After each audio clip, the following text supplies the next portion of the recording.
ओम श्री जिनेश्वर भगवते नमः। ओम श्री परम कृपाळु देवाय नमः। ओम श्री प्रत्यक्ष सद्गुरु देवाय नमः। આજે આપણી વચ્ચે ઉપસ્થિત છે એક સરળ સ્નેહી પ્રિયજન જેમને પૂજ્ય ગુરુદેવશ્રી સાથે પરસ્પર આત્મીય સંબંધ છે, આપણા સ્વામી શ્રી શ્રુત પ્રજ્ઞજી। ગુજરાતના કોરડા ગામની સરળ માટીથી 1965માં જન્મેલા અને માત્ર 20 વર્ષની ઉંમરે આચાર્ય તુલસી પાસે દીક્ષિત સમનશ્રી એક જીવંત પ્રેરણા સ્ત્રોત છે। જૈન વિશ્વ ભારતી રાજસ્થાનથી MA સુધીનો અભ્યાસ કર્યો, પરંતુ પુસ્તકોમાં બંધાયેલું જ્ઞાન નહીં, જીવનમાં ઉતરેલું જ્ઞાન એ એમની સાચી ઓળખ છે। આપણામાંના ઘણા લોકો જાણે છે કે તેઓ ફેબ્રુઆરી 2011માં સૌ પ્રથમ વાર જ્યારે અહીંયા પધાર્યા હતા ત્યારે આપણે ઘણાએ એમને સાંભળ્યા છે। તે વિઝિટ વખતે તેમનો પૂજ્ય ગુરુદેવશ્રી માટેનો અહોભાવ જોઈ આપણે સૌ ટચ થઈ ગયા હતા। 2006માં પીસ ઓફ માઇન્ડ ફાઉન્ડેશન ઇન્ડિયાને સ્થાપીને તેમને સ્ટ્રેસ અને કન્ફ્યુઝનમાં દોડતી દુનિયામાં પીસ ઓફ માઇન્ડને ફક્ત શબ્દ ના રાખતા એક જીવનશૈલી બનાવવાની કળા શીખવી છે। આજના યુગમાં જ્યારે યુવા પેઢીના હાથમાં મોબાઈલ છે પણ મનમાં શાંતિ નથી, ત્યારે શ્રી શમનજી કહે છે, વિશ્વ બદલો તે પહેલાં ખુદને પોતાને સમજો। 30થી વધુ દેશોમાં ઓક્સફર્ડથી બર્કલી જેવી વિશ્વવિખ્યાત યુનિવર્સિટીઓમાં પ્રવચન આપીને જેમણે સાબિત કર્યું છે કે આધ્યાત્મિકતા ઇક્વલ્સ ટુ પ્રેક્ટિકલ સાયન્સ, પ્રાચીન શાસ્ત્રો પ્લસ આધુનિક વિજ્ઞાન ઇક્વલ્સ ટુ જીવનને સરળ બનાવવાનું સૂત્ર। The art of enlightenment, emotional balance, Jain way of life જેવા વિવિધ ટોપિક્સ પર પ્રવચનો આપી જૈન ધર્મના સિદ્ધાંતો ફક્ત પૂજામાં જ નહીં પણ પ્રેઝન્ટેશન, પ્રેશર અને પરફોર્મન્સમાં પણ ઉપયોગી છે એ સમજાવનાર, યોગ અને ધ્યાનના તેઓ માસ્ટર જ નહીં પણ એક મિત્ર બનીને માર્ગદર્શન કરે છે। એટલે જ જ્યારે તેઓ સભાનું સંબોધન કરે છે ત્યારે તેઓ ઉપદેશ નથી આપતા, પરંતુ એક્સપિરિયન્સ શેરિંગ કરે છે એવું ભાસે છે। 70થી વધુ પુસ્તકોના સર્જક હોવા છતાં એમની વિશેષતા એ છે કે યુવાનો માટે તેઓ એક જીવંત પુસ્તક છે જે વાંચવાથી નહીં પણ મળવા માત્રથી યુવા પેઢીને બદલાવે છે। એમ કહું નહીં પણ એમ કહું કે તેઓ ટ્રાન્સફોર્મ કરે છે। આંતરિક શક્તિ જગાવનાર અને જીવનને અર્થ આપનાર આ પ્રેરણાદાયક વ્યક્તિત્વને ઉમંગ સાથે આવકારીએ। સમન શ્રુત પ્રજ્ઞજીનું અભિવાદન કરવા હું સંસ્થાના ટ્રસ્ટી શ્રી મહેશભાઈ ખોકાણીને વિનંતી કરું છું કે તેઓ આપણા સૌ વતી શમન શ્રી શ્રુત પ્રજ્ઞજીને શાલ તથા બુકે અર્પણ કરે।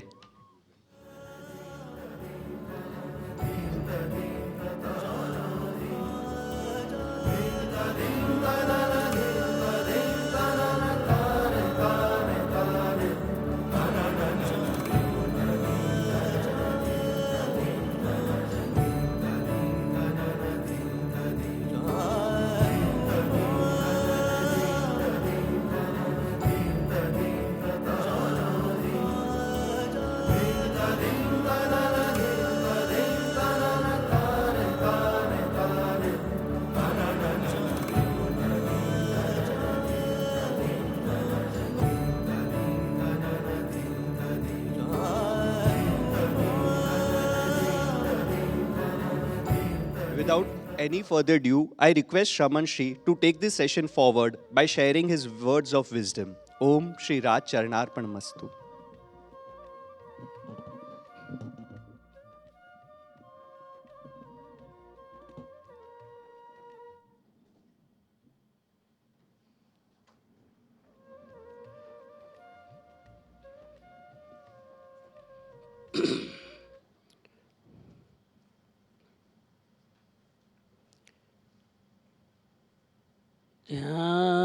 ध्यानमूलं गुरुर्मूर्ति, पूजामूलं गुरुकृपा, मन्त्रमूलं ગુરુર્વાક્યમ મોક્ષમૂલમ ગુરુ કૃપા.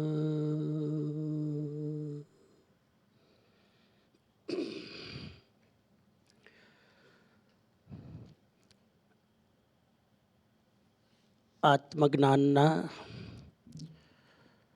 પ્રખર પ્રદીપ જેમને એક જ જીવનમાં જાગૃતિનો પરમ સ્પર્શ પ્રાપ્ત કર્યો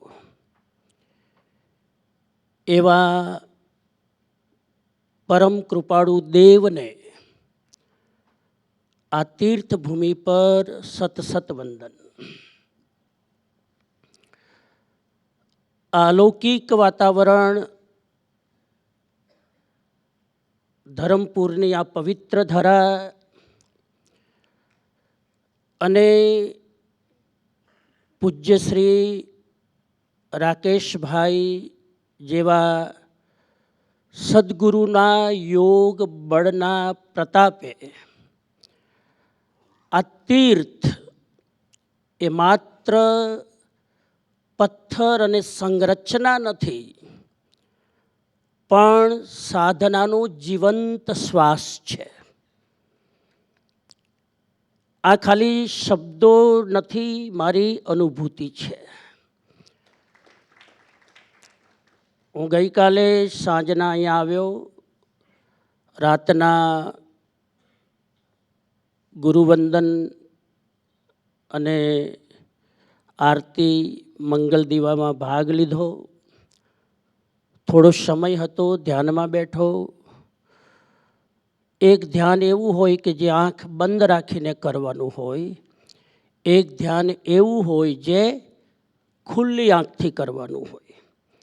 પરમાત્મા જ્યારે સામે હોય ત્યારે ખુલ્લી આંખથી ધ્યાન કરવાનું હોય, અને કોઈ સામે ન હોય ત્યારે આત્માને કેન્દ્રમાં રાખીને ધ્યાન કરવાનું હોય.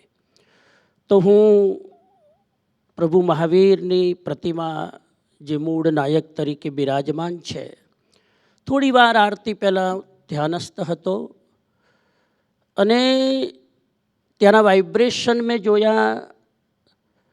પરમાત્માના મુખારવિંદમાં જે ભાવો હતા એ ભાવો મેં જોયા.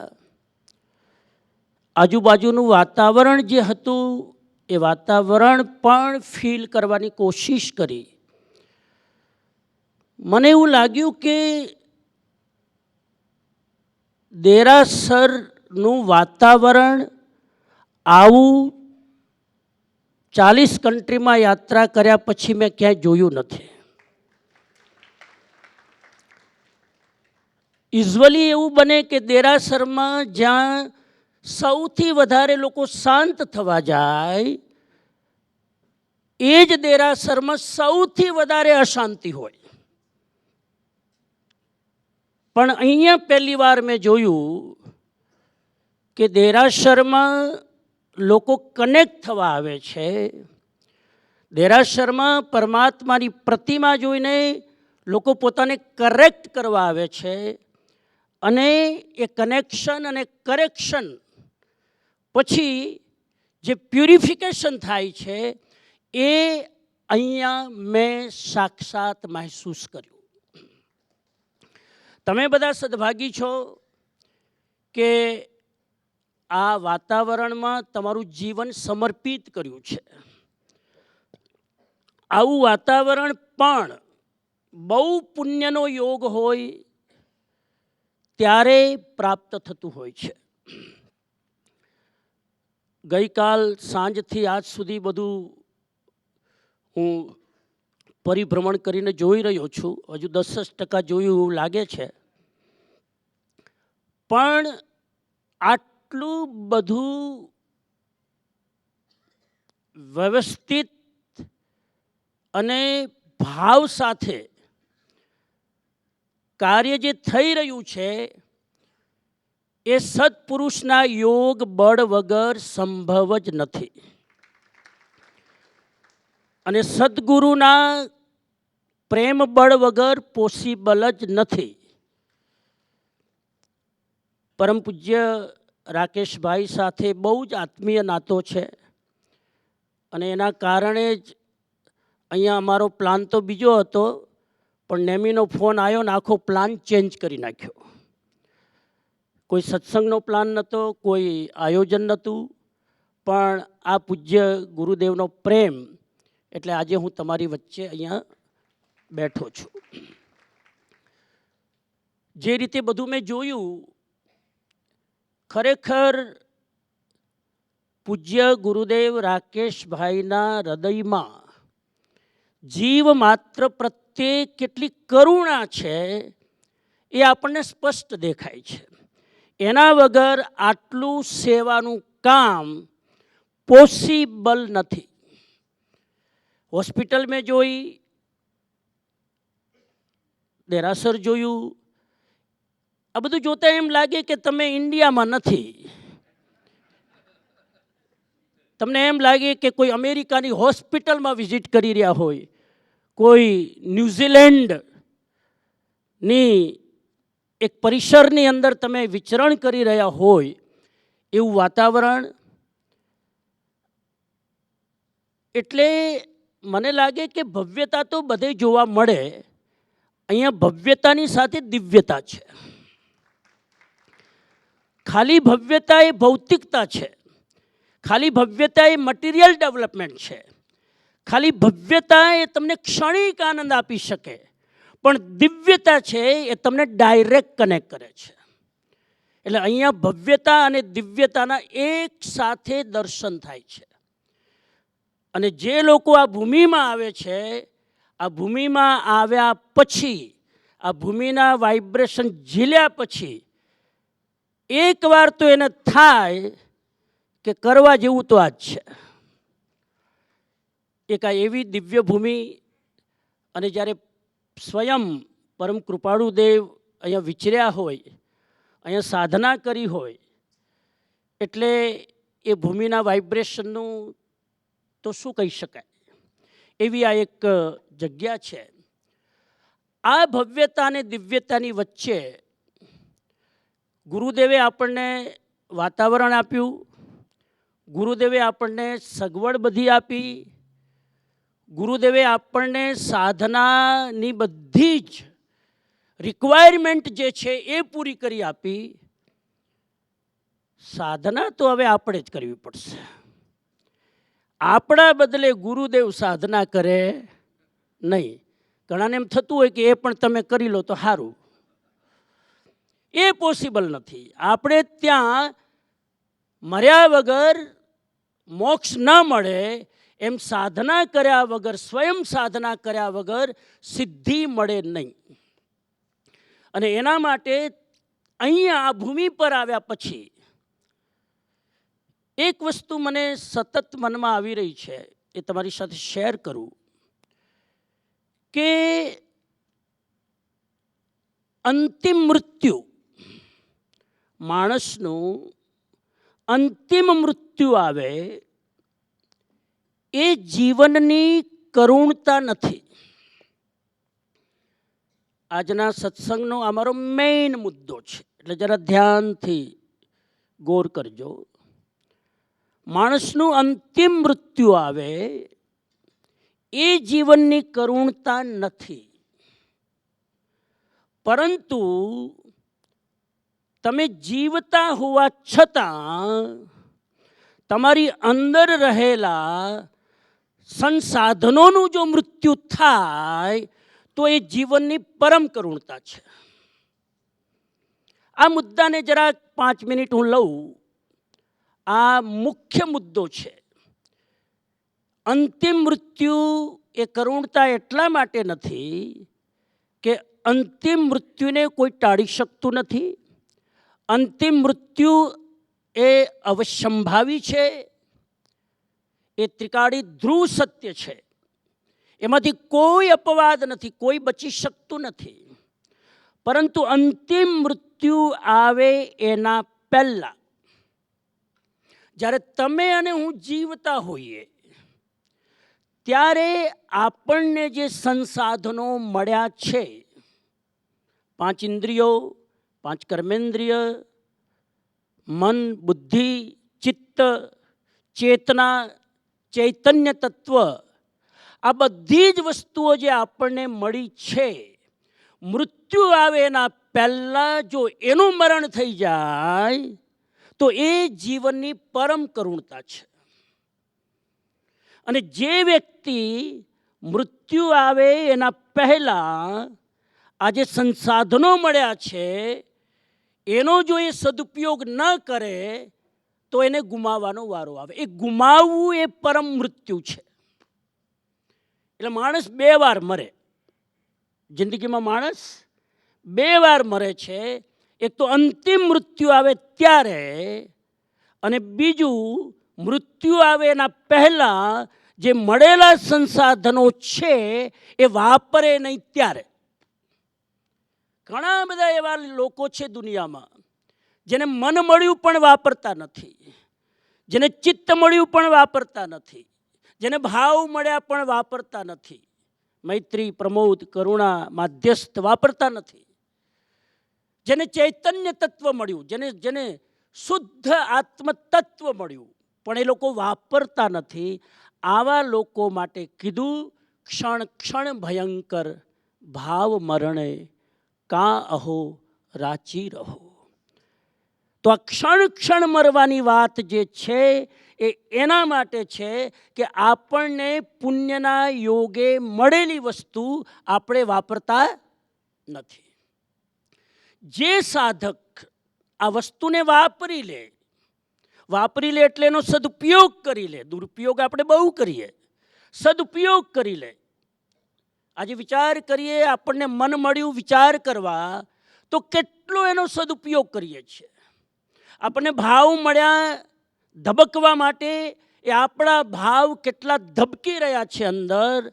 આપણને ચિત્ત મળ્યું જ્ઞાન માટે, એ ચિત્ત દ્વારા જ્ઞાનની ધારામાં કેટલા જોડાયેલા રહીએ છીએ. આપણને ચૈતન્ય તત્વ મળ્યું અનુભૂતિ કરવા માટે, કેટલી ક્ષણ હું વિચાર શૂન્ય થઈને, રાગદ્વેષ શૂન્ય થઈને પોતાની ચૈતન્ય સત્તાનો અનુભવ કરું છું. આ વસ્તુ બહુ ઇમ્પોર્ટન્ટ છે. એના માટે 3 પ્રશ્નો દરેક સાધકે પોતાને પૂછવા જોઈએ. 3 પ્રશ્નો. પહેલો પ્રશ્ન છે, હું કોણ છું? હુ એમ આઈ? રમણ મહર્ષિનું આ એક પ્રમુખ સાધનાનું સૂત્ર. હું હમણાં જ 3 મહિના પહેલાં તિરુવન્નમલઈ રમણ મહર્ષિનો જે આશ્રમ છે, હું 1 મહિનો ત્યાં મૌનમાં હતો. ગુરુદેવને વાત કરીશ કે અહીંથી થોડાક આત્માર્પિતને મોકલે. રમણ મહર્ષિનું નામ તો બધાએ સાંભળ્યું હશે. જિંદગીમાં 1 વાર અરુણાચલના પહાડ ઉપર ચડ્યા. એમની ડેડ બોડી નીચે ઉતરી છે, એના પહેલાં જિંદગીમાં નીચે નથી ઉતર્યા. પરંતુ 1 વાર ચડ્યા પછી એમની આત્મા ત્યાંથી જ પરમ અવસ્થાને પ્રાપ્ત કરી લીધી. અને આજે લાખો વિદેશોથી લોકો ત્યાં ચલાવીને જાય છે. સાહેબ, ગજબની અનુભૂતિ. ત્યાં મેં એવા વિદેશી લોકોને જોયા, ધોળિયાઓને, જે 3 કલાક જમીન ઉપર એક સિટિંગમાં મેડિટેશનમાં બેઠા હોય. Not guided meditation. ત્યાં ગાઈડેડ મેડિટેશન નામની કોઈ પદ્ધતિ નથી.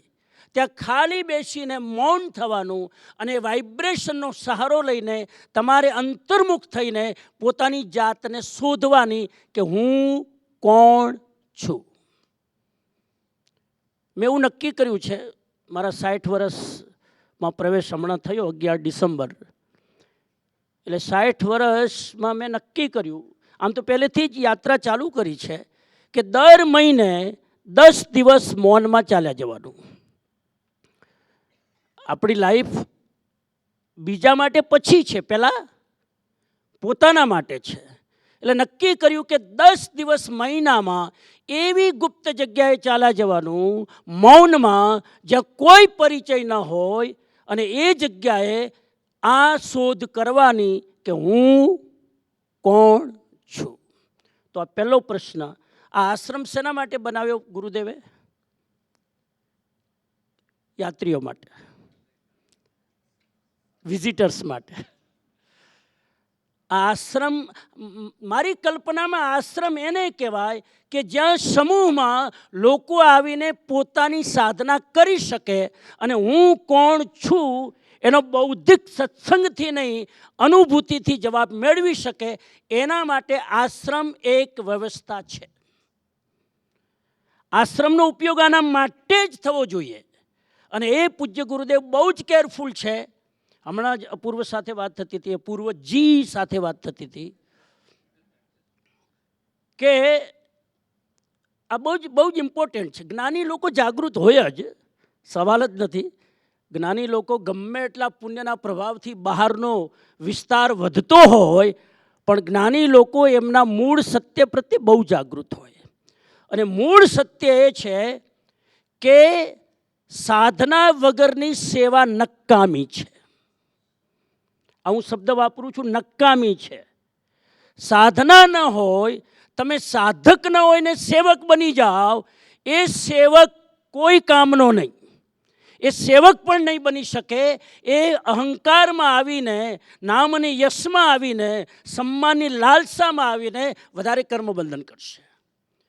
અને સાધના જો હશે, સાધના પછીની જે સેવા હશે એમાં કરુણા હશે, એમાં સહજ એક અંદરથી જે મેં અનુભૂતિ કરી છે એ અનુભૂતિ શેર કરવાનો ભાવ હશે.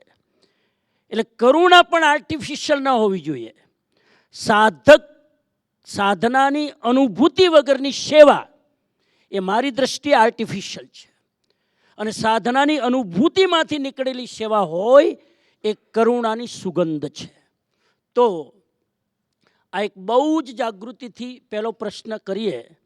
આ આશ્રમમાં દરેક સાધકે આ પ્રશ્ન કરવો જોઈએ પોતાની જાતને કે હું કોણ છું. આ પ્રશ્ન એવો છે કે બીજાને ન પૂછાય, જ્ઞાનીને પણ ન પૂછાય.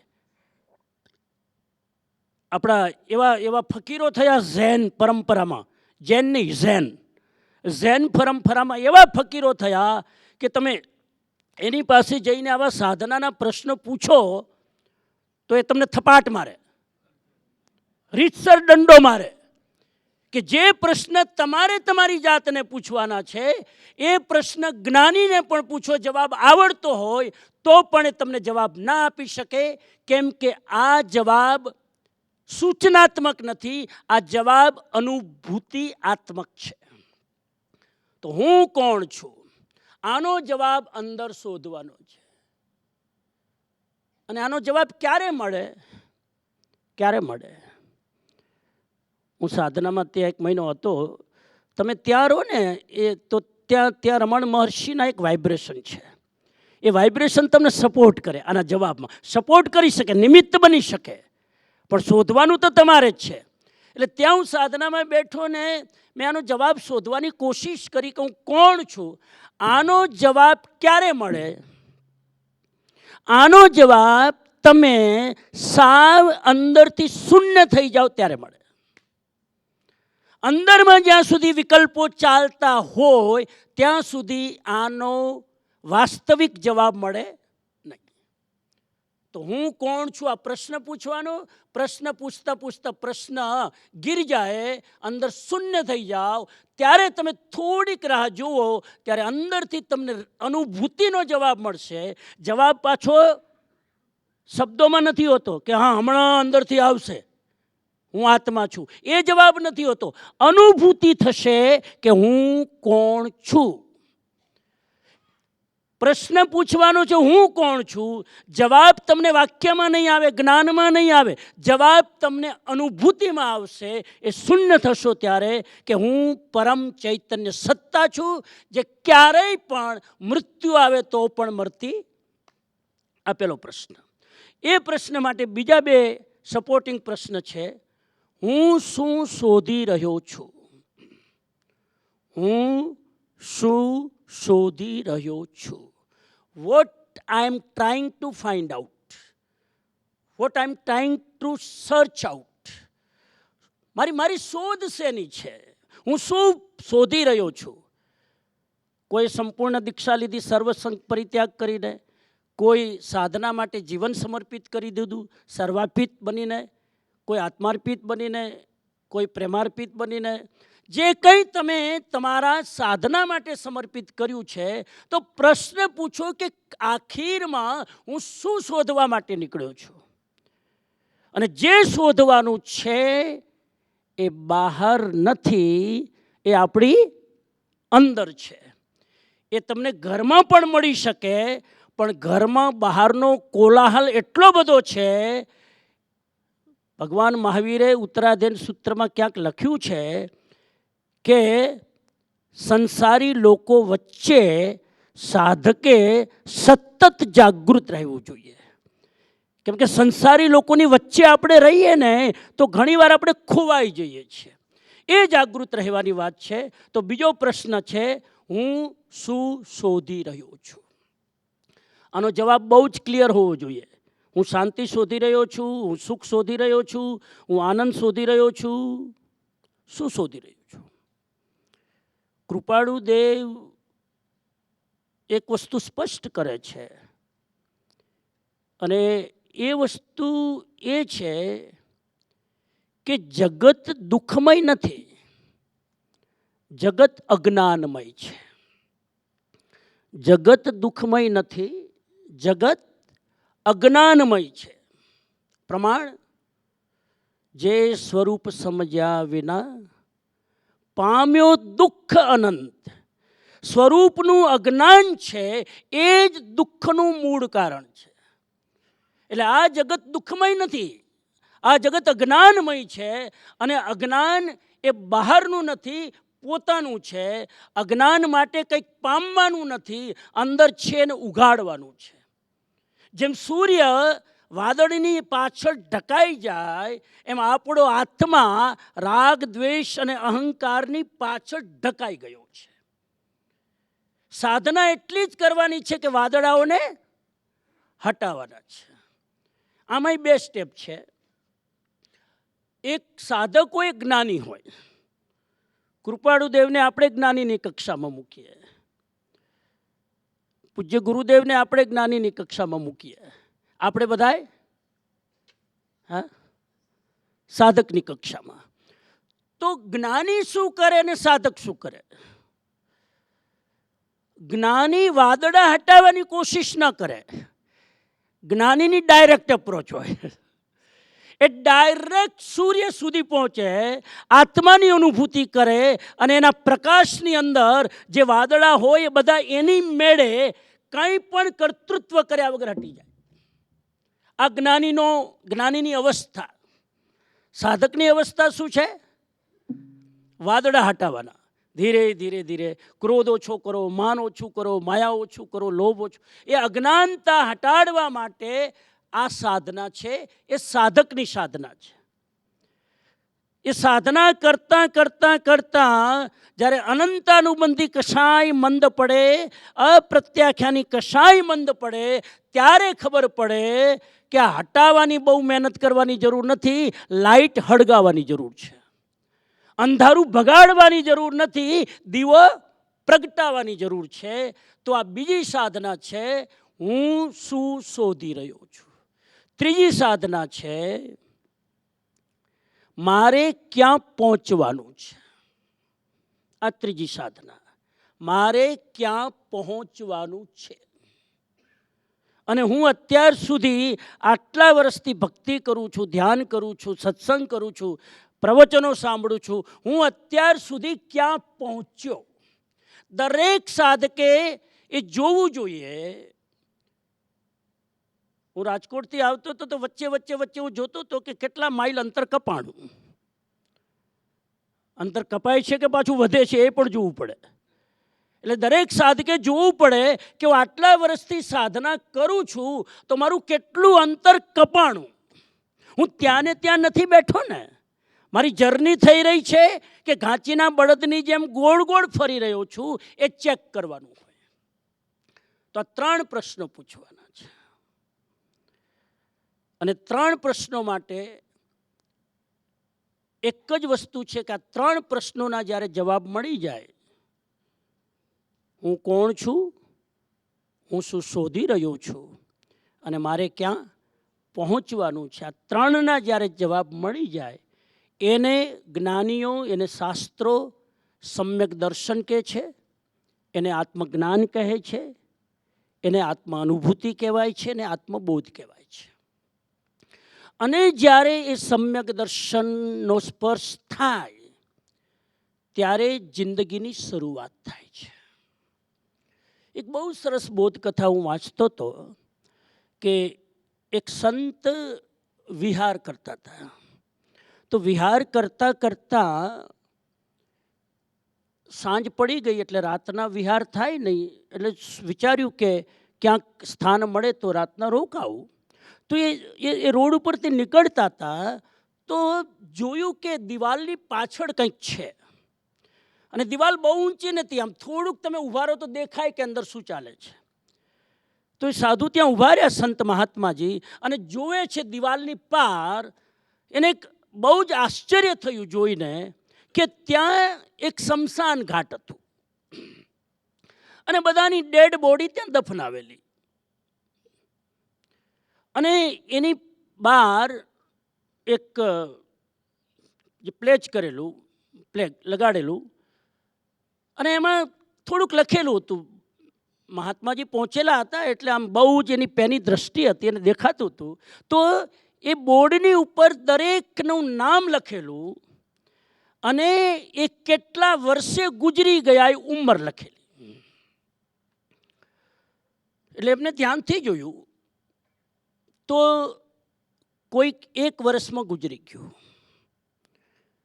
કોઈક વ્યક્તિ 2 વર્ષમાં ગુજરી ગયું, કોઈક વ્યક્તિ 2.5 વર્ષમાં, 3 વર્ષમાં, 4 વર્ષથી ઉપર કોઈ ગુજર્યું જ નહોતું. બધાની ઉંમર ગુજરેલાની મેક્સિમમ એજ 4 યર. સંતને નવાઈ લાગી, આ ગામમાં બધાય બાળ મૃત્યુ થાય છે, આ ગામમાં કોઈકની કાળી છાયા લાગેલી છે કે હું છે, ગામમાં ભલે બધાય નાની ઉંમરમાં ગુજરી જાય કેવી રીતે બને? નવાઈ લાગી. જિજ્ઞાસુ ચિત્ત હતું, વિચાર કર્યો કે આનો જવાબ શોધવો જોઈએ. ગામમાં આવે છે, અમે સાંજના ત્યાં રોકાવાનું હતું. જેવી ખબર પડી ગામવાસીઓને કે કોઈક સંત મહાત્મા પધારી રહ્યા છે, વાજતે ગાજતે સ્વાગત કરીને એમને લઈ આવે છે, ઉપાશ્રયમાં સ્થાન આપે છે અને કીધું પ્રભુ અમારી ઉપર બહુ કૃપા કરી, અમને સહજમાં આ લાભ મળ્યો છે, આપ રોકાવ, અમને લાભ આપો. ગુરુ મહારાજને મનમાં થયું તું લાભ લેવા આવ્યો છું, આપવા નથી આવ્યો. પણ હવે ડિસ્ક્લોઝ નથી કરવું. ત્યાં રોકાયા 1 દિવસ 2 દિવસ, રોજ સવારે 10 થી 11 વ્યાખ્યાન આપે, પ્રવચન આપે. પ્રવચન આપવું તો બહાનું હતું, મેન તો એ જવાબ શોધવો હતો કે આ બધા 4 વર્ષની નાની ઉંમરમાં ગુજરી કેમ જાય છે. એટલે 2-3 દિવસ સત્સંગ ચાલ્યો. પછી ગુરુ મહારાજે કીધું કે હવે ટાઈમ થઈ ગયો, મારે આગળ કાર્યક્રમ છે, નીકળવું છે. તો કે તમે થોડુંક વધારે રોકાવ તો કદાચ અમારી ઉંમર વધી જાય. તમે થોડુંક વધારે રોકાવ તો કદાચ અમારી ઉંમર થોડીક વધી જાય, કૃપા કરો. ગુરુ મહારાજને નવાઈ લાગી કે મારી રોકવાથી તમારી ઉંમર વધવાનું કનેક્શન શું? હું રોકાવું તો તમારી ઉંમર વધી જાય, મને સમજાણું નહીં. એટલે ગામના જે એક વરિષ્ઠ સાધક હતા એને કીધું કે ગુરુ મહારાજે આ સ્ટેટમેન્ટ એટલા માટે આપીએ છીએ, એનું કારણ એ છે કે અમારા ગામમાં એવો વણલખ્યો નિયમ છે. એ નિયમ એ છે કે અમારા ગામમાં માણસનો જન્મ થાય ત્યારથી ઉંમર ગણવામાં નથી આવતી. અમારા ગામમાં જ્યારથી માણસને સત્સંગ મળે, સમ્યક દર્શન મળે, આત્માનુભૂતિ થાય, હું કોણ છુંનો જવાબ મળે, પછી ઉંમર ગણવામાં આવે છે. એટલે આમાં જે બોડીઓ છે ને મરેલી, 2 વર્ષ 2.5 વર્ષ, આમ તો 80 વર્ષના હતા. આમ તો રિયલ ઉંમર તો એમની 70 વર્ષની હતી. પણ એમને સમ્યક દર્શન થયાને કેટલા વર્ષ થયા હતા? 2, કોઈને 1.5, કોઈને 2.5. અમારી ઉંમર આ જ્ઞાન થયા પછીની ગણવામાં આવે છે. જન્મથી મૃત્યુની ઉંમર ગણવામાં આવતી નથી.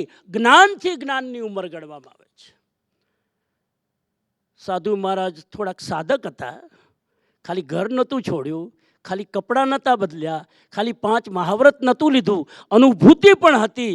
અને ત્યારે સાધુને લાગ્યું કે કદાચ મારી ઉંમરની તો હજુ શરૂઆત પણ નહીં થઈ હોય. કેમ કે હજુ સમ્યક દર્શનના ઠેકાણા પણ કદાચ નથી. ઘર છોડ્યું, બહાર છોડ્યું, પરિવાર છોડ્યો, બધું છોડી દીધું, પણ આત્માનુભૂતિ હજુ થઈ છે કે નહીં, આજે મને રિયલાઇઝ થાય છે કે આ એક મારા માટે આત્મનિરીક્ષણ, સેલ્ફ ઇન્ટ્રોસ્પેક્શનનો વિષય છે. અને આ જૈન દર્શનની ખુલ્લી વાત છે. તીર્થંકરોના ભવની ગણતરી ક્યારથી થાય? મહાવીર સ્વામીના જન્મો કેટલા? મહાવીર સ્વામીના પૂર્વ ભવો કેટલા? 27. કેમ 27? તો અનંત જન્મો લીધા.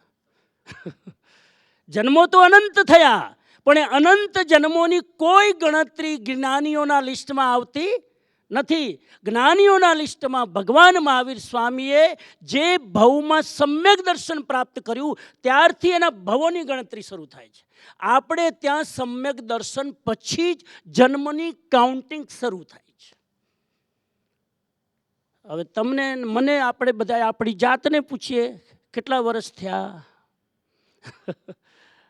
ફરી આ પ્રશ્ન પાછો બીજાને નથી પૂછવાનો, આપણને પૂછીએ કે મને કેટલા વર્ષ થયા. હવે કોઈ પૂછે ને તમને કેટલા વર્ષ થયા, તો સાચી ઉંમર બતાવજો. અને સાચી ઉંમર એટલે સમજી ગયા? હા, એ તમે જે વિચારી રહ્યા છો ને એ સાચી ઉંમર. એ સાચી ઉંમર તમારી કેટલી? કે જો હજુ જન્મ જ નથી થયો. જો આત્માનો સ્પર્શ ન થયો હોય તો હજુ આપણો જન્મ જ નથી થયો. અને એના માટે હું તમને સૂત્રો આપી દઉં. આમ તો તમે બધા જ એટલા ભાગ્યશાળી છો કે ખૂબ જ સત્સંગનો લાભ પૂજ્ય ગુરુદેવની કરુણાથી તમને મળે છે. હું બરાબર અહીંયા હું 15 વર્ષ પછી આવી રહ્યો છું, પણ તમારા ટચમાં હું લગાતાર છું. હા, એટલે મને એવું લાગે કે તમે જે બધું હું અત્યારે હવે જે સ્ટેપ બતાવી રહ્યો છું, છેલ્લે સ્ટેપ બતાવીને વાત પૂરી કરું. આટલા સ્ટેપ ગુરુદેવ બધી વાતો કરતા હોય, ઘણીવાર એટલી બધી વાતો સાંભળીએ ને તો આપણે મૂળ શું કહેવા માગે છે ચૂકી જઈએ. હું અમેરિકા જાઉં ને એટલે લેક્ચર આપું, ઘણીવાર ચોમાસું કરાવું 4 મહિના, તો લેક્ચર બહુ આપું એટલે લોકો એવા કન્ફ્યુઝ થાય. એક ભાઈ મારી પાસે આવીને મને કહે, સમજી આટલા લેક્ચર આપો છો, આખીરમાં તમે કહેવા શું માગો છો? કેમ કે એવા કન્ફ્યુઝ થાય 50 લેક્ચર સાંભળીને કે તમે કહેવા શું માગો છો એ શોર્ટમાં કહી દો. એ હું શોર્ટમાં આજે તમને કહી દઉં કે પૂજ્ય ગુરુદેવ કહેવા શું માગે છે. આટલા સત્સંગો 2 કલાકના 3 કલાકના, આખીરમાં કહેવા આટલું માગે છે મારા અનુભવ પ્રમાણે. તમે ટેલી કરી લેજો, પછી આ બધા અમારા છે ને મૌલિકજીને ટેલી કરી લેજો ગુરુદેવ સાથે. આટલી જ વસ્તુ છે. Step number 1 awareness. પહેલું સ્ટેપ અવેરનેસ. સાધના 6 સ્ટેપમાં જ છે, એમાં નંબર 1 અવેરનેસ. ખાતી વખતે અવેરનેસ, બોલતી વખતે અવેરનેસ, અહીં સુધી કે ઊંઘમાં પણ અવેરનેસ. પહેલું છે તમારી સભાનતા. વિચારો આવે છે, બી અવેર. અંદરથી ભાવો ઉઠે છે, કશાયો જાગે છે, બી અવેર. ભલે ઉઠે ભલે જાગે, જાગવા દો, ઓનલી બી અવેર. જ્ઞાનીઓ કે છે તમારા વિભાવો પ્રત્યે પણ તમે જો જાગૃત હોવ તો વિભાવો જાજા ટકે નહીં. વિભાવોને રોકવાના નથી, વિભાવો પ્રત્યે અવેર થવાનું છે. અવેર થઈ ગયા, વિભાવો પાતળા પડ્યા વગર ન રહે. તો પહેલું સ્ટેપ શોર્ટમાં અવેરનેસ. બીજું સ્ટેપ સ્વીકાર ભાવ. શું કહો તમે? Glad acceptance. આ બીજું સૂત્ર છે. વાત એની એ છે, ખાલી સમરાઇઝ કરી રહ્યો છું. સ્વીકાર ભાવમાં એક જ વસ્તુ કહી દઉં કે પોઝિટિવ થાય ત્યારે સ્વીકાર કરવો બહુ સહેલો છે. પોઝિટિવ થાય ત્યારે આપણે એટલા હસતા હા અમે તો સ્વીકાર ભાવની એકદમ હસ્તગત પ્રેક્ટિસ કરી લીધી છે. હારું પુણ્યને સ્વીકારવું સહેલું છે, પણ જ્યારે પાપનો ઉદય થાય, વિભાવનો ઉદય થાય, એને સ્વીકારવું અઘરું છે. ક્રોધ આવે વાંધો નહીં, સ્વીકાર કરો. સંસારી અને સાધકમાં આટલો ફરક હોય. સંસારી ક્રોધ આવે તો પણ સ્વીકાર કરે નહીં. આ ક્રોધ નથી, આ તો પાવર છે. પાવર તો રાખવો જોઈએ ને. ઈગો આવે તો કાંઈ ઈગો નથી, આ તો સ્વાભિમાન છે. સ્વાભિમાન તો હોવું જોઈએ ને. એને સ્વાભિમાનનો સ આવડતો ન હોય અને અભિમાનને નામ આપે પાછું સ્વાભિમાનનું. માયા રાખે તો આપણે કે આટલી બધી, તો કે માયા ન હોય પણ હવે આ છેતરામણી દુનિયામાં આપણે સીધા રહીએ ને તો આપણું હાલે નહીં. એમ કરીને પછી માયાનું પોષણ કરે. અને લોભ બહુ હોય તો કે લોભ નથી, આ તો અમારી કરકસર છે. બધાને સ્વરૂપને નામ બદલીને માણસ એના કશાયોને પોષતો હોય છે. એટલા માટે સ્વીકાર ભાવ અનુકૂળતામાં સહેલો છે. જ્યારે પ્રતિકૂળતાનો ઉદય થાય ત્યારે પણ હસતા મોઢે સ્વીકાર ભાવ રાખવો જોઈએ. તો સ્વીકાર. ક્રોધ આવે તો લડો નહીં, કેમ કે ક્રોધની એનર્જી જ કન્વર્ટ થઈને કરુણાની એનર્જી બને છે. તમે એનર્જી સાથે લડશો તો કમ્પેશન પણ નહીં આવી શકે. You don't need to fight with your negative energy. You need to accept your negative energy and convert into positive values, virtues. આ નંબર 2. તો સ્વીકાર ભાવ. નંબર 3, વૈરાગ્ય ભાવ. Very important, very important. તમારી ઊર્જાને બચાવવા માટે, તમારી એનર્જીને સેફ રાખવા માટે વૈરાગ્ય ભાવ ઇઝ અ વેરી ઇમ્પોર્ટન્ટ. અને વૈરાગ્યની શાસ્ત્રીય વ્યાખ્યા તો જ્ઞાનીઓને પૂછી લેજો. હમણાં રક્ષિતભાઈ કીધું ને કે ભાઈ ધર્મને મોડર્ન રૂપમાં પ્રસ્તુત કરે છે, એવું કંઈક બોલ્યા. તો વૈરાગ્યની પરિભાષા શાસ્ત્રોની શું છે એ શાસ્ત્રકારોને પૂછી લેજો. પણ અનુભવની દુનિયામાં વૈરાગ્યની પરિભાષા એટલી જ છે, અસ્થાયી સાથે અંતર રાખવું. જે ક્ષણિક છે એની સાથે ડિસ્ટન્સ રાખવું, આનું નામ વૈરાગ્ય. જે વસ્તુ ટેમ્પરરી છે એની સાથે ડિસ્ટન્સ બનાવીને રાખવું, એનું નામ વૈરાગ્ય. તો નંબર 3 વૈરાગ્ય. નંબર 4 ભક્તિ. નંબર 4 ભક્તિ બહુ જ જરૂરી છે. ભક્તિ વગર ભાવ ભીંજાતા નથી. ભક્તિ વગર હૃદય ભીંજાતું નથી. ભક્તિ વગર સંવેદના જાગતી નથી.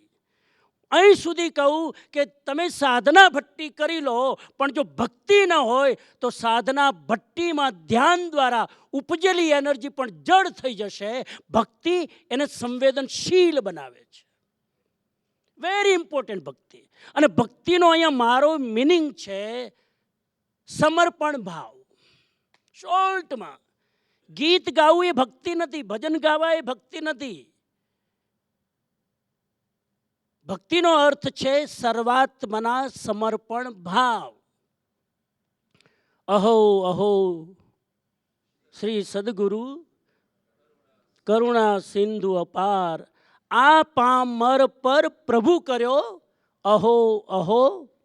આ ડેફિનેશન છે ભક્તિની મારી દ્રષ્ટિએ. આટલું જ જો જીવનમાં વણાઈ જાય એનું નામ ભક્તિ. તો નંબર 1, ઘણાની ઉંમર થવા આવી ને એટલે જરાક. Number 1 awareness. નંબર 2 સ્વીકાર ભાવ. નંબર 3 વૈરાગ્ય ભાવ. નંબર 4 ભક્તિ ભાવ. નંબર 5 મૌન ભાવ. મૌન. આશ્રમ મૌન માટે છે. આશ્રમમાં હું ઘણીવાર કહું કે આ આશ્રમમાં શાંતિ શોધવાની નથી. આ આશ્રમમાં શાંતિ અનુભવવાની છે. આ આશ્રમમાં શાંતિ જીવવાની છે, શોધવાની નથી. ક્યાં શોધશો? આ આશ્રમમાં ઓલરેડી છે, આપણી અંદર જ છે. આશ્રમમાં શાંતિ શોધવાની નથી, જે છે એને અનુભવ કરવાનો છે. અને એ અનુભૂતિનું સાધન છે મૌન. જ્યારે સાધક પેલા વાણીથી મૌન કરીને, ધીરે ધીરે વિચારોથી મૌન કરીને, ધીરે ધીરે વિભાવોથી મૌન કરીને જ્યારે શાંત પડે છે, ત્યારે તેને આત્માનો અવાજ સંભળાય છે. મૌનમાં તમે કશુંક દિવ્ય સાંભળી ન શકો ત્યાં સુધી સમજવાનું આર્ય મૌન નથી. એક શબ્દ ચાલે છે આર્ય મૌન સાધના ભટ્ટીમાં. આર્ય મૌન એટલે શું? આર્ય મૌન એટલે કશું સાંભળવાનું એમ નહીં. આર્ય મૌન એટલે સાંભળવાનું નહીં, બોલવાનું નહીં એવું નથી. આર્ય મૌન એટલે આત્માનો અવાજ જ્યારે સંભળાય એને કહેવાય આર્ય મૌન. થોડી ડેફિનેશન આપ ક્લિયર કરી નાખીએ. આર્ય મૌનનો અર્થ કુંઠિત થઈને મૌન રાખવું એ નથી. પછી ઈશારા કરે, જો કંઈ અલાઉ નથી. હા, આર્ય મૌન એટલે ઈશારા પણ નહીં કરવાના, કંઈ પણ નહીં કરવાનું. કંઈ શું કામ નહીં કરવાનું એ પણ નેગેટિવ છે. હાલું આર્ય મૌનમાં કંઈ નહીં કરવાનું. સાલું આર્ય મૌનમાં કોઈ જોવાનું નહીં, નીચે ખાલી હાલવાનું 5 ફૂટ, શરીર પ્રમાણ ડિસ્ટન્સ રાખીને ચાલવાનું. આર્ય મૌનનો નેગેટિવ અર્થ નથી. આર્ય મૌનમાં કશું નહીં કરવાની વાત નથી. આર્ય મૌનમાં આત્માનો અવાજ સાંભળવાનો છે. જ્યારે સંભળાઈ જાય ત્યારે સમજી લેવાનું આર્ય મૌન સિદ્ધ થઈ ગયું. તો આ 5મી વાત અને 6ઠ્ઠી વાત, છેલ્લી વાત, આ બધું જ કરીને જે જાગે છે એનું નામ છે કમ્પેશન, કરુણા. ધ્યાન કર્યા પછી, મૌન કર્યા પછી જો અંદરથી કરુણા ન જાગે તો સમજવાનું સાધના અધૂરી. ભગવાન બુદ્ધ કહેતા હતા પોતાના ભિક્ષુઓને કે ધ્યાન કર્યા પછી જો આંખોમાં કરુણા ના આવે તો આ તમારો ડ્રામા છે, તમારો આ ઢોંગ છે, તમારું આ સાચું ધ્યાન નથી. ધ્યાન કર્યા પછી સાધકની આંખોમાં કરુણા આવવી જોઈએ. અને એ કરુણા પછી સેવાના રૂપે, એ કરુણા પછી જીવદયાના રૂપે, એ કરુણા પછી મૈત્રીના રૂપે બહાર પ્રસરાય છે. આ આશ્રમમાં આ વારંવાર આવવાનું મન એટલા માટે થાય કે આશ્રમમાં એક સંતુલન છે, સાધનાનું અને સેવાનું જોરદાર સંતુલન. હું ઘણીવાર કહું છું કે પક્ષીની 2 પાંખો મજબૂત હોવી જોઈએ. એક પાંખ સાધનાની અને બીજી પાંખ સેવાની. ખાલી સાધના કરશો તો તમે આરાધના કરી શકશો, પણ સેવા કરશો ત્યારે તમે પ્રભાવના કરી શકશો. આરાધના અને પ્રભાવના 2 સાથે ચાલવી જોઈએ. આરાધના પોતાના માટે, પ્રભાવના પોતાનો જ આનંદ શેર કરવા માટે. જ્યારે હું બીજાની સાથે એક્સટેન્ડ કરું છું ત્યારે એ કરુણા બને છે, એ પ્રભાવના બને છે. પૂજ્ય ગુરુદેવ આટલી એમની ડેડિકેશન સાથે તમને જે લાભ આપી રહ્યા એની સાથે આટલી યાત્રા કરવી, આટલી મુસાફરી કરવી, આટલું ટ્રાવેલિંગ કરવું, આ કરુણા વગર ના થાય. આ હોસ્પિટલ તમે જુઓ, ભાઈ પૂજ્ય ગુરુદેવને આ બધું કરવાની જરૂર શું છે? એમના રૂમમાં આરામથી બેસીને કુંડલી મારીને એનો સાધનામાં ન બેસે. પણ સાહેબ નિયમ છે, વાદળા પાણીથી ભરાય તો વર્ષા વગર ન રે. ગુલાબનું ફૂલ ખીલે તો સુગંધ વેચ્યા વગર ન રે. એ ભમરા આવ્યા વગર ન રે. આ એક બાય પ્રોડક્ટ પરિણામ છે. એના માટે કંઈ કરવાની જરૂર હોતી નથી. તો આ 6 સ્ટેપ છે, એ 6 સ્ટેપ ક્લિયર કરીને મારી વાત પૂરી કરું. નંબર 1, બધાનો અવાજ નથી આવતો, નાસ્તો પચી ગયો લાગે છે. Number 1, number 2, number 3, number 4, number 5 મૌન અને નંબર 6 કરુણા. આ 6 ગુણો આપણામાં જો ડેવલપ થઈ જાય, નિશ્ચિત માનવાનું આપણે ગુરુની આજ્ઞામાં છીએ, નિશ્ચિત માનવાનું આપણે પરમાત્માની નજદીક છીએ, નિશ્ચિત માનવાનું આપણે સમ્યક દર્શનની નજદીક છીએ. આ 6 ગુણોને કેળવીને આપણે બધા જ જીવનમાં આગળ વધતા રહીએ. આ અવસરે માત્ર મારો અહોભાવ પ્રગટ કરું છું, માત્ર મારી કૃતજ્ઞતા પ્રગટ કરું છું. હું એક વસ્તુ શીખ્યો છું જિંદગીમાં કે gratitude is the best attitude. Gratitude is the best attitude. એટલે આજે આ અવસરે મને અહીંયા પણ ગુરુદેવ હાજર નથી એવું તમને લાગે છે, મને નથી લાગતું. આજે પૂજ્ય ગુરુદેવ અહીંયા જ છે, એમના વાઇબ્રેશન આપણી સાથે જ છે. એમના પરિણામો એ પણ આપણી સાથે જ છે. તો ખબર નહીં, અવારનવાર જ્યારથી હું અહીં પહેલી વાર આવેલો અને ત્યારથી જ ગુરુદેવ સાથે કનેક્શન છે. મારું સેન્ટર રાજકોટમાં છે, પીસ ઓફ માઇન્ડ ફાઉન્ડેશન. અને એકવાર બેંગ્લોરથી હું આવતો તો રાજકોટ જતો તો ફ્લાઇટમાં મેં સાથે થઈ ગયા, હું ગુરુદેવ. સંયોગ આ જિંદગીમાં છે ને સાહેબ, એક વસ્તુ ધ્યાનમાં રાખજો, આ જિંદગીમાં 90% આપણે ધારેલું નથી થતું. એટલે અહંકાર તો રાખતા જ નહીં. તમે તમારી જાતને ચેક કરજો, 90% આપણા પ્લાનિંગ પ્રમાણે થતું જ નથી. 90% ભગવાનની કૃપાથી અને પરમાત્માના પ્રસાદથી થાય છે. આ મૌલિકજીને ખબર હતી કે અમે અહીંયા જિંદગીભર સમર્પિત થઈ જવાના છીએ. આ પૂરુભાઈને ખબર હતી, આ પૂરુભાઈને ખબર હતી, આ દીક્ષિતભાઈને. આ બધું ઓટોમેટિક થાય છે. હંમેશા યાદ રાખજો, પોતાના આયોજનથી કશું જ નથી થતું. મારી જિંદગીમાં મેં દીક્ષા લીધી, સમર્પિત થયો, આ માર્ગે આવ્યો, મારો કોઈ પ્લાન નહોતો. પ્લાન હતા એ બધા સાઈડમાં રહી ગયા અને પ્લાન નહોતા એ બધા સક્સેસ થઈ ગયા. એટલે ગુરુની દ્રષ્ટિ, ગુરુની કૃપા, પરમાત્માનો પ્રભાવ કંઈક એવો હોય છે કે આપણી જિંદગીમાં જે શેપ આપવાનો હોય છે ને, કોઈ પણ રીતે આપણને શેપ આપ્યા વગર રહેતું નથી. એટલે હું એને કહું છું, તમે માનો કે ન માનો, પણ આપણી ડેસ્ટિની છે. ગમે એટલો પુરુષાર્થ કરો, તમારી ડેસ્ટિનીને તમે બદલી શકતા નથી. અને આપણી ડેસ્ટિની હોય તો પરમાત્માની કૃપા અને ગુરુની કૃપાથી એ ડેસ્ટિની તરફ આપણને મેગ્નેટની જેમ આપણને ખેંચી લાવવાનું કામ કરે છે, આનાથી વિશેષ નહીં. એટલે એ દૃષ્ટિએ પણ હું એક આ વસ્તુ શીખ્યો છું કે જેટલું તમે ગ્રેટિટ્યૂડ કરો ને, હું ઘણા લોકોને હું જ્યારે લેક્ચરો આપતો ને તો બિઝનેસવાળા લોકો અમારી પાસે આવે કે સ્વામીજી ધંધો નથી ચાલતો, કંઈક કહો ને. હું મનમાં વિચારું, ધંધો ચાલતો તો એ જ ન કરત. અહીંયા આ માર્ગે આવ્યા છીએ તો એક સ્પિરિચ્યુઅલ બિઝનેસ, આ સ્પિરિચ્યુઅલ ધંધો છે. અને એના માટે હું હંમેશા એક વસ્તુ કહું કે તમારે જે જોઈએ છે ને, ભગવદ્ ગીતા પણ કહે છે, તમે તો લર્ન કર્યું હશે, તમારે જે જોઈએ છે આપવાની શરૂઆત કરો. આપવાની શરૂઆત કરશો, 10 ગણું તમને મળવાનું શરૂ થશે. આ બધા જ શાસ્ત્રોનો સાર છે. અને આ સૂત્રને મેં પકડી રાખ્યું છે કે ખાલી તમે 10% ગ્રેટિટ્યૂડ કરો, 90% આવે. 10% તમે કોઈક વસ્તુ આપો, 90% આવે. લેવાની ચાવી એક જ છે, તમે બીજાને આપો. અને આપવા માટે પણ અહીંયા શાસ્ત્રકારો કહે છે વસ્તુ પણ ન હોય, ભાવ તો છે ને. ભાવથી આ દુનિયામાં કોઈ દરિદ્ર નથી. ખાલી ભાવ રાખો. આપવું બધાને છે, ઉધાર ચૂકવું બધાનું છે. જો અલ્લાહ ઉધાર દે, આ ભગવાન જો ઉધારે આપે ને તો બધાનું ઋણ ચૂકવી નાખવું છે, એવી પ્રાર્થના કરવામાં આવી છે.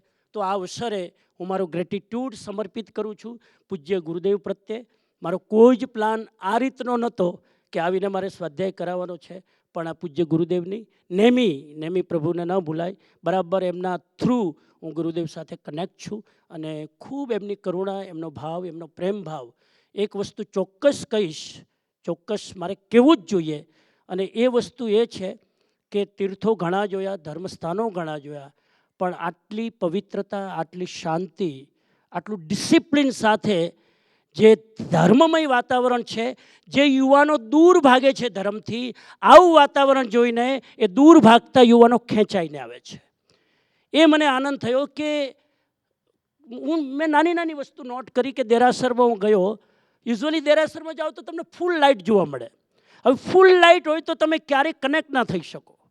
એટલે બહુ જ મેં જોયું કે એકદમ આછી લાઇટ, આમ સૌમ્ય લાઇટ, અને તમે બેસો તો પરમાત્માની ઓરા તમને દેખાય અને આજુબાજુનું ચકાચૌધનું વાતાવરણ ડિસ્ટર્બ ન કરે. એ રીતે જે બધું સાયકોલોજીકલ બેઝ ઉપર આખી સેન્ટરની જે એક પ્રતિમા ઊભી કરવામાં આવી છે, એ જોઈને મને ખૂબ જ આનંદ થયો. દરેક ધર્મસ્થાન જૈનોના, ઇન્ક્લુડિંગ પાલીતાણા, ઇન્ક્લુડિંગ ગિરનાર, દરેક જૈનોના ધર્મસ્થાનની વ્યવસ્થા અહીંના જેવી વ્યવસ્થા હોવી જોઈએ. કેમ કે આટલા મોટા તીર્થો જ્યાં લાખો લોકો જાય, ત્યાં પણ તમને આ વાતાવરણ મળતું નથી. યાદ રાખજો, આપણા ભાવો, આપણું એટલું પ્રબળ પુણ્ય નથી કે આપણા ભાવો એમને એમ જાગે. વાતાવરણ ભાવને જગાડવા માટે નિમિત્તનું કામ કરે છે. અને એ બેસ્ટ વાતાવરણ પૂજ્ય ગુરુદેવની કૃપાથી અહીંયા આશ્રમમાં મળી રહ્યું છે. એટલે આપ સૌ સદભાગી છો. એ દિશામાં આપણે બધા આગળ વધીએ. ખૂબ ખૂબ મારો અહોભાવ અને મારી કૃતજ્ઞતાની લાગણી પૂજ્ય ગુરુદેવ પ્રત્યે, આશ્રમના સૌ સાધકો પ્રત્યે, મહેશભાઈ અને બધા જે કાર્યકરો છે એમના પ્રત્યે મારી લાગણી વ્યક્ત કરું છું. આટલા બધા મુમુક્ષુઓ અહીં સાધના કરી રહ્યા છો. નિવૃત્ત થઈને કેટલા લોકો અહીંયા આવી ગયા છે પરમેનન્ટલી. આ તમારું સદભાગ્ય છે. બાકી 80 વર્ષની ઉંમરમાં જરૂર નથી તોય, પૈસાની જરૂર નથી તોય પેલા સ્વભાવના કારણે હજુ બિઝનેસ, હજુ જોબ, હજુ ધંધામાં પડ્યા છે. એવી સ્થિતિમાં ઘણા લોકો બહારથી પણ નાની ઉંમરમાં નિવૃત્ત થઈને અહીંયા સાધના માટે આવી ગયા છે. એટલે આ જગ્યામાં રહીને જો સમ્યક દર્શન ન મેળવીએ તો બીજે ક્યાંય ન મળે. મહાવિદ્ય ક્ષેત્રમાં બીજું કાંઈ નથી, આવું જ છે. મહાવિદ્ય ક્ષેત્રમાં તમે એમ કલ્પના કરતા હોય કે મારા પછી ને એ બધી અપેક્ષાઓ ખોટી છે. આનાથી વિશેષ ત્યાં કંઈ નથી, આવું મને જ્ઞાનીઓના ભાવથી દેખાય છે. એટલે આજ મહાવિદ્ય ક્ષેત્ર, આજ જંબુદ્વીપ, આજ આપણું તીર્થસ્થાન, આજ આપણું સર્વસ્વ, આજ આપણી સિદ્ધશિલા. અહીંયા રહીને સાધના કરવાની છે. અને આવા સમર્થ પુરુષનું આપણને જ્યારે યોગ બળ મળતું હોય, મને લાગે છે કે પૂજ્ય રાકેશભાઈ જે રીતે આટલું બધું તંત્ર, હું તો આવ્યો ને આમ આ વખતે તો એવો કન્ફ્યુઝ થયો. હે, મેં કીધું જૂનું મારું રહેવાનું ક્યાં ગયું, જૂનું ગુરુદેવની કુટીર આજે વળી સવારે થોડીક જોવા મળ્યું મને. એ જૂનું જે સ્મરણો હતા આજે બધા તાજા થયા. તો આટલું બધું અચાનક 15 વર્ષમાં આટલો કાયાપલટ સાહેબ કરવો એ પૂજ્ય ગુરુદેવ રાકેશભાઈના યોગ બળ વગર સંભવ નથી. પૂજ્ય ગુરુદેવનું સામર્થ્ય શું છે એ તો જ્ઞાની જાણે, પણ આ બધો વિસ્તાર જોઈને જ એમ લાગે છે કે આનાથી મોટું પ્રમાણ શું જોઈએ તમને. કોઈ પણ સત્પુરુષનું યોગ બળ કેટલું છે એ આટલો વિસ્તાર, અને નિષ્પૃહ રહીને પાછા એકદમ ડિટેચ રહીને, કર્તા ભાવ મુક્ત રહીને, સહજ રીતે ખાલી પોતાના વાઇબ્રેશનથી આટલું બધું ચલાવવું સામાન્ય વાત નથી. એકને એમ લાગે કે ગુરુદેવ મારા છે, એકને એમ લાગે કે ગુરુદેવ મારી સાથે કનેક્ટેડ છે. આ મેં શાસ્ત્રોમાં તો વાંચેલું કે દેવતા સમુદ્ઘાત કરે, કેવલી સમુદ્ઘાત. એ દેવતા કરતા મેં જોયું નથી, અહીંયા રાકેશભાઈ કરી રહ્યા છે એ મેં જોયું છે. એ કેવલી સમુદ્ઘાત સિદ્ધાંત હતો, આ કેવલી સમુદ્ઘાત પ્રેક્ટિસ છે. લાઈવ તમને જોવા મળી રહ્યું છે. કેવલી સમુદ્ઘાત આનાથી વિશેષ શું હોય સાહેબ? ખરેખર જે લોકોને સાતા પહોંચાવી રહ્યા છે આ હોસ્પિટલો દ્વારા, આ એનિમલ હોસ્પિટલ દ્વારા જે મૂક પ્રાણીઓને જે સાતા પહોંચી રહી છે, આ કામ અતિ દુર્લભ છે. આ કામ આજના સમયમાં આટલું સિસ્ટમેટિક રીતે થાય છે બધી જગ્યાએ, પણ આટલું સિસ્ટમેટિક રીતે, આટલું વ્યવસ્થિત રીતે, આટલા ભાવથી, આટલી નિષ્ક્રિયતાથી થઈ રહ્યું છે એ માત્ર અને માત્ર અત્યાર સુધીમાં મને ધરમપુરમાં દેખાયું છે. અને જે રીતે તમે દરેક જગ્યાએ જાઓ, મને એવું લાગ્યું કે હવે ધર્મસ્થાન પણ હાઇજેનિક હોવા જોઈએ. હવે ધર્મસ્થાન પણ આમ લોકોને ખેંચીને લાવનારા હોવા જોઈએ. જો એન્ટ્રી કરવામાં જ આકર્ષણ ન જાગે તો એ વ્યક્તિ પરમાત્મા સુધી કેવી રીતે પહોંચશે? એવું એક સૌંદર્ય, જેને એક શબ્દમાં કહી દઉં તો સત્યમ, શિવમ, સુંદરમ, એ ત્રણેયના દર્શન આપણને અહીંયા જોવા મળે. એવા ભાવ સાથે સમયનું અતિક્રમણ નહીં કરું, એવા ઘણા બધા ભાવ છે, પણ બાકીનું સમજી લેજો તમે. હું શું કહેવા માગું છું. ખૂબ ખૂબ આપની સાધના માટે મારી મંગલ પ્રાર્થના કે આવા નિમિત્તો, કોઈ નિમિત્ત બાકી નથી કે જે તમને અત્યારે ન મળ્યું હોય. આવા નિમિત્તોની વચ્ચે હવે જો આપણે ન જાગી શકીએ અંદરથી તો દોષ આપણો, પ્રમાદ આપણો. એ પ્રમાદને ખંખેરી આત્માનુભૂતિ તરફ આગળ વધીએ એવા ભાવ સાથે. ઓમ શાંતિ, ઓમ શાંતિ.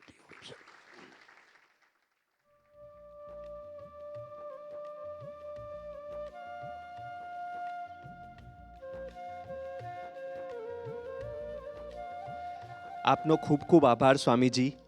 આપે અમને ફરી એવો અહેસાસ કરાવ્યો કે પરમ કૃપાળુ દેવનું યોગ બળ અને પૂજ્ય ગુરુદેવશ્રીના પ્રેમ બળે કેવા ભવ્ય અને દિવ્ય સાધનાને ખૂબ અનુકૂળ વાતાવરણમાં મહાવિદ્ય ક્ષેત્રસમ વાતાવરણમાં અમે જીવી રહ્યા છે. હું કોણ છું, હું શું શોધી રહ્યો છું, મારે ક્યાં પહોંચવાનું છે, એ પ્રશ્નો થકી અમારો સાચા અર્થમાં જન્મ થાય. જાગૃતિ, સ્વીકાર ભાવ, વૈરાગ્ય ભાવ, ભક્તિ ભાવ, મૌન ભાવ અને કરુણા ભાવના 6 સરળ સચોટ સ્ટેપ્સ દ્વારા સાધના અને સેવાનો નિચોડ આપે અમને આપ્યો. અમારું હૃદય સ્પર્શવા બદલ આપને ખૂબ ખૂબ વંદન. આપણા સૌ વતી અમારું એટીટ્યૂડ ઓફ ગ્રેટિટ્યૂડ વ્યક્ત કરવા, પ્રેમનું સંભાળનું અર્પવા શ્રીમદ રાજચંદ્ર મિશન ધરમપુર યુકેના પ્રેસિડેન્ટ શ્રી મયુરભાઈ મહેતાને વિનંતી કરું છું.